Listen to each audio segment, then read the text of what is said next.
We were in the leadership conference last week, Honorable Speaker, under the able leadership of the chair of the Parliamentary Service Commission and also our speaker. And part of the issues that were raised by members in that conference is house attendance. And more so calling on chairs and their vice chairs. Honorable Speaker, this afternoon, you have had to sit there and wait for at least 10 minutes for us to garner quorum. This House has been written to him, requesting him to appear before the House next week, Wednesday, I think 13th of this month, next week on Wednesday, together with the Cabinet Secretary for Education, CS Migosi.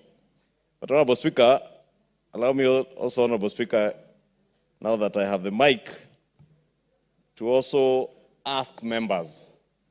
For instance, if you look at the questions that were being asked, a number of the members whose questions were to be answered are not in the House now. You also, if you look at the order paper today, Honorable Speaker, there are quite a number of members. And I was just looking if I can find the member for Gatanga. He's not here. He has a question to ask. If you look around, look for the member for Embakasi West, Honorable Mark Mwenje. He's not here. And he has a question to ask. On and on, I have seen the Honorable member for Baringo Central, Honorable Kandie, is here. And we must commend the Honorable member for Baringo Central. Gonzirai, the member for Kinango, not here. Member for Funyula, as always, Honorable Speaker, the member for Funyula is always in the House. He has a question, he is here. Member for Bahati, the Honorable Irene Joki, not here. Member for Malava, the Honorable Malulu Ijendi, is at his usual seat. He is always there and is a vice chair of a committee. Honorable Speaker, we were in the House, and I could go on and on and on and on and on. Dick Maungu, not in the House. Honorable Speaker, Honorable Robert Basil, not in the House. Sarah Korere, as always, in the House, and she's here. Oh, Basil is here, the member for Yata, my apologies. Rael Kasiwai, she sits somewhere. Just let the majority leader somewhere around there. I don't see her. Order. She's not in the House. Honorable member for Kajiado South, Samuel Parashina, of course, as always, never in the House. The member for Matuga, who is also a vice chair of the CDF committee, Kasim Tandaza, always in the House and in the House now. Member for Igembe Central, I am on a point of order, Honorable Speaker.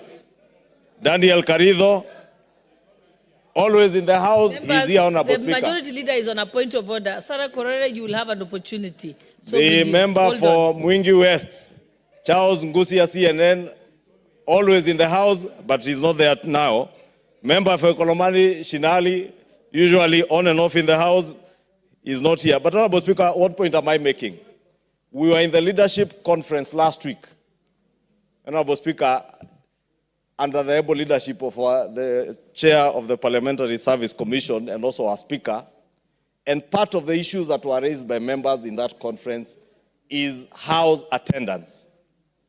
And more so calling on chairs and their vice chairs. Honorable Speaker, this afternoon, you have had to sit there and wait for at least 10 minutes for us to garner quorum. This House has not less than 60 chairs and vice chairs of committees.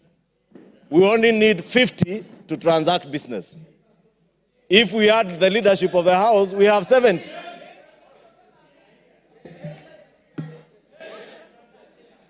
Honorable Speaker, I counted the chairs who were in the House at the time you asked for the quorum bell to be rung.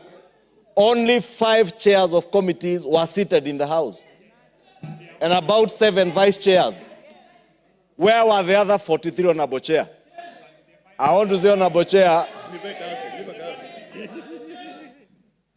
Honorable Speaker, I wanted to ask that you remind these chairs and their vice chairs, Honorable Speaker. As we said in Naivasha, we have only another 4 weeks to go for a long recess. But these are the 4 weeks of reckoning. If you are a chair of a committee, you must be in the House at 2:30. If you are a vice chair, you must be in the House at 2:30.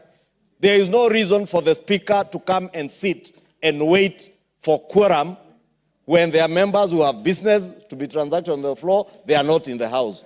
When we have chairs who should be responding, and this kind of behavior, Honorable Speaker, the member for Imenti Central should know. We are not in a marketplace in Imenti Central for him to walk in and shout that he's here. He knows he should also have been here at 2:30. Honorable Speaker, I was saying it's imperative that we reiterate from your seat, Honorable Speaker, the need for members to be in the House, especially chairs and their vice chairs, because even if all these members who have to ask questions were in the House, Honorable Speaker, and statements, you need those chairs and their vice chairs to respond and tell you when does the member expect an answer. And probably that is why the members who are even coming to ask questions are not here, because there will be nobody to respond to them. And let me tell chairs from both sides of the House, if you are a chair of a committee or a vice chair, please take your work seriously. If you do not, we have another 280 members who can take those positions. Do the honorable thing. If you don't have time for the House, just do the honorable thing.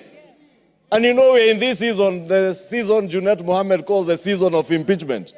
I am not encouraging anyone to impeach anyone. But if need be, please impeach these chairs and their vice chairs if they can't be in the House. Please impeach them. Thank you, Honorable Speaker. I think, honorable members, what the honorable majority leader has said is part of what was resolved.